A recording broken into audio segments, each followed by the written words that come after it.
And now, hindi na tayo kailangang bumili pa ng mask kasi nga nagkakaubusan. We can make our own. So, ayan, napakadali naman pong gawin. Madaling i-adjust kung pwedeng sa bata or pwedeng sa atin na adult. Kahit beginner ka lang na crocheter, madali mo masusundan itong tutorial natin. So, let's get started.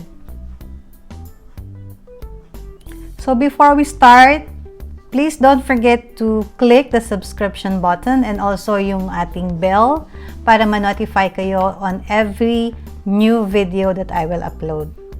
And you can also like this one and share it to your friends. For this demonstration, I'm going to use 3mm crochet hook and my cotton thread. So we're just going to make our slip knot.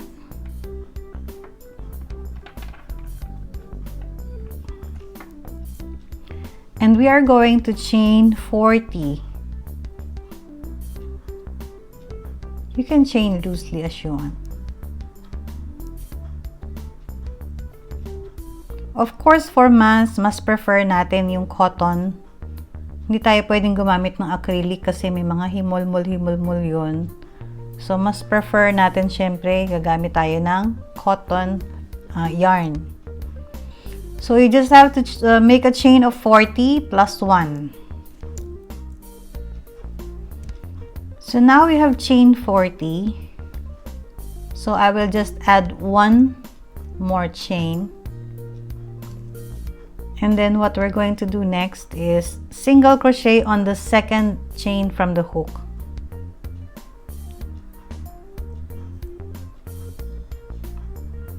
And we're going to make 4 single crochet more for a total of 5.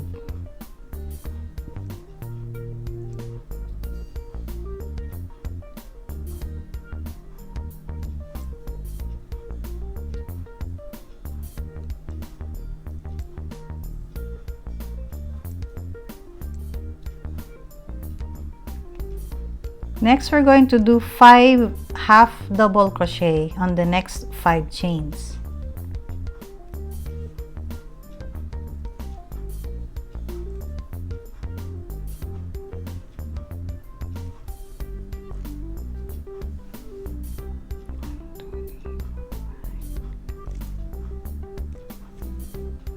So this is the third one,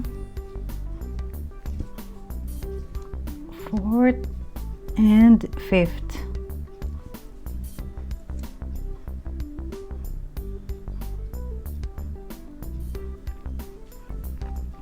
Tapos 20 double crochet.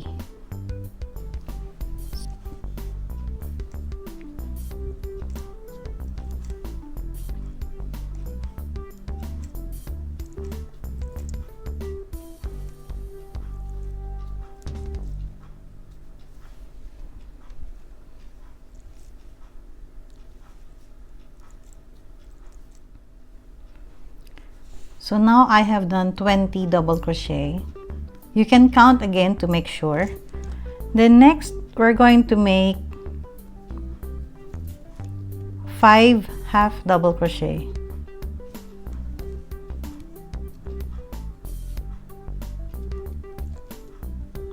One, two, three, 4, and 5. And the last 5 chains, 5 single crochet.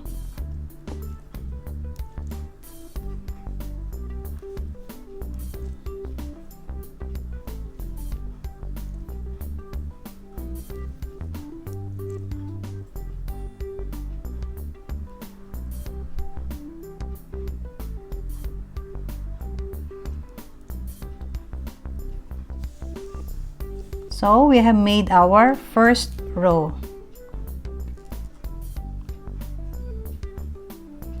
Normally, yung iba magchi-chain 1 and turn. Ako, hindi ako nagchi-chain 1 kasi mas diretso yung gilid pagka hindi ako nag-chain 1. Mas prefer ko yun. So, pag nag-turn ako, chain 1 agad doon sa unang stitch. And then, same thing ulit. Ulitin lang natin yung ginawa natin sa row 1. 5 single crochet. So, 1, 2, 3, 4. Last one. Then, 5 half double crochet.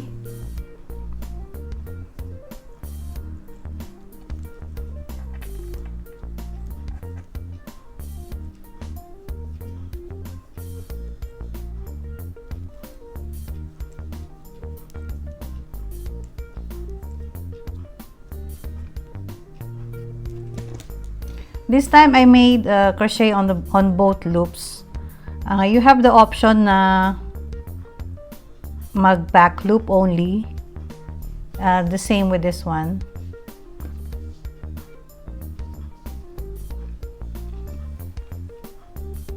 It doesn't make any difference, yung pinaka-design lang niya sa harap.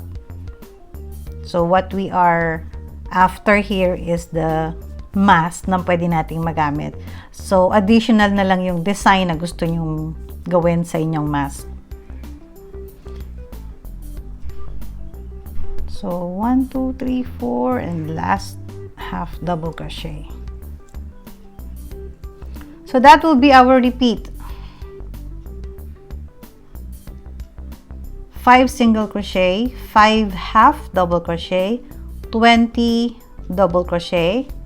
Again, 5 half double and 5 single crochet. Turn your work and then start single crochet on the first chain and then so on and so forth. So, until you reach the height na appropriate para sa inyo. For this one, I made 1, 2, 3, 4, 5, 6, 7, 8, 9, 10, 11, and 12. I made 12 rows. Kung sa bata yung gagamit, pwede niyo siyang liitan. So, I have here, I have 12 rows din yata dito. 1, 2, 3, 4, 5, 6, 7, 8, 9, 10, 11, 12. So, I have 12 rows. So, natapos ko na siya. So, what we're going to do next is yung kanyang second layer. Nakikita nyo meron siyang butas. Pwede nyo dito ilagay yung lining nyo. Pwedeng filter is, ang prefer kong filter yung lampin.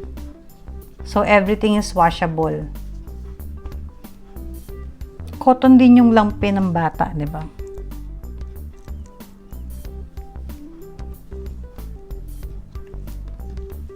So, attach natin dun sa first half double crochet. 1, 2, 3, 4, 5. So, dito tayo.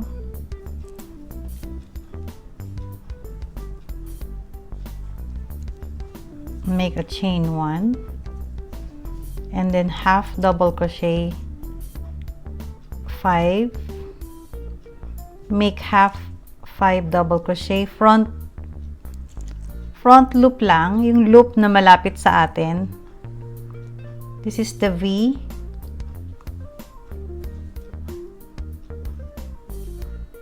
So you can see this is the V, and then itong loop na to, ito lang, we're going to take that one. So we're going to make half double crochet.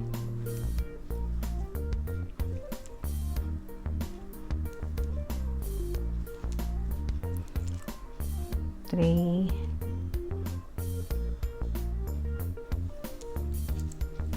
4, and 5. So, umpisa lang mahirap siya. Itong first row lang ang medyo mahirap. And then 20 double crochet.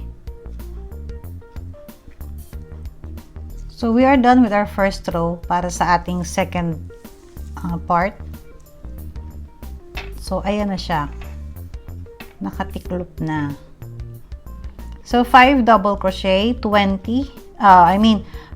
half double crochet, 20 double crochet, and another 5 half double crochet dun sa kabilang side. So now we are done with our second row. So that will be our repeat until you reach the other end. And then you can either sew it, you can cut your yarn and sew, or you can attach by a single crochet or a slip stitch.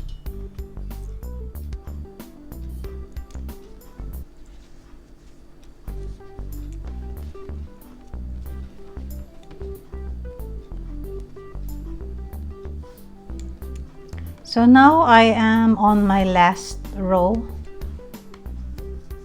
I ran out of this color, that's why if you will notice we have a different shade of green here. I attached a new one. Sorry for that. So now we are ready to attach the other side.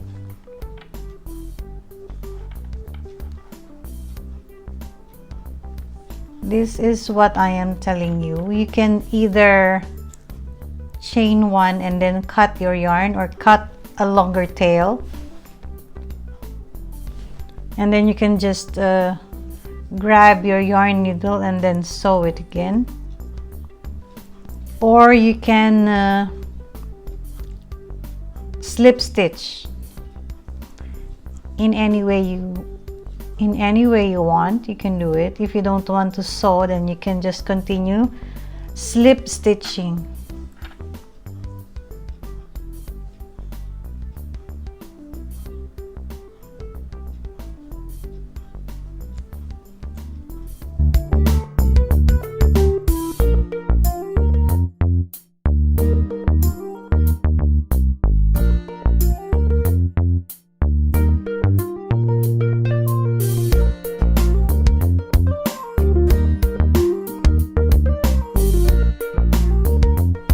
So now I have done slip stitching on the other side, so I'll just make a chain of 1 and cut my yarn.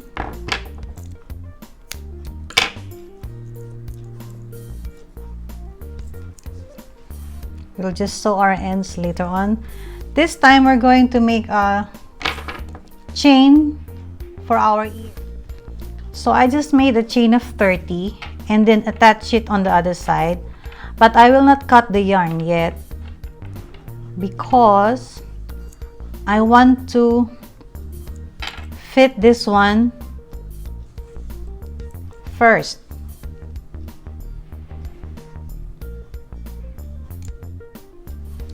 So as I fit this one, you can see my nose is fully covered until my chin.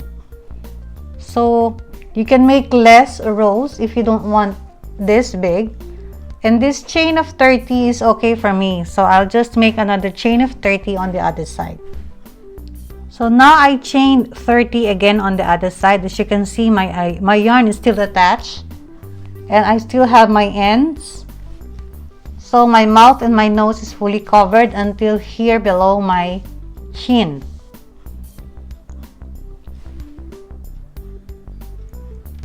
So now that we fit already our mask and it's okay, so I can just cut my yarn.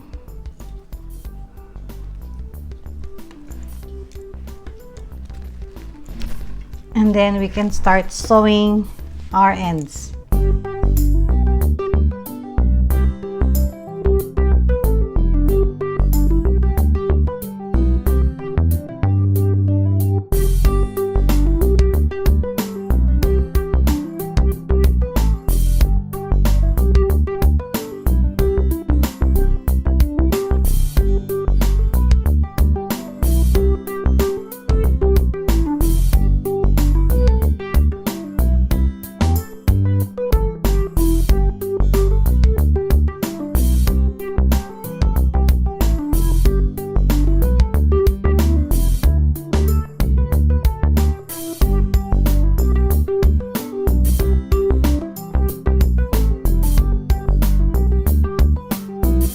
So, eto na po. So, eto na yung natapos natin na mask. Ito na yung lalagyanan nyo ng filter, kung ano man yung filter na ilalagay nyo. Pwedeng yung lampin ng baby.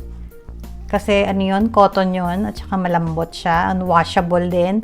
Pwede din yung soft na felt. Kasi malambot din yun.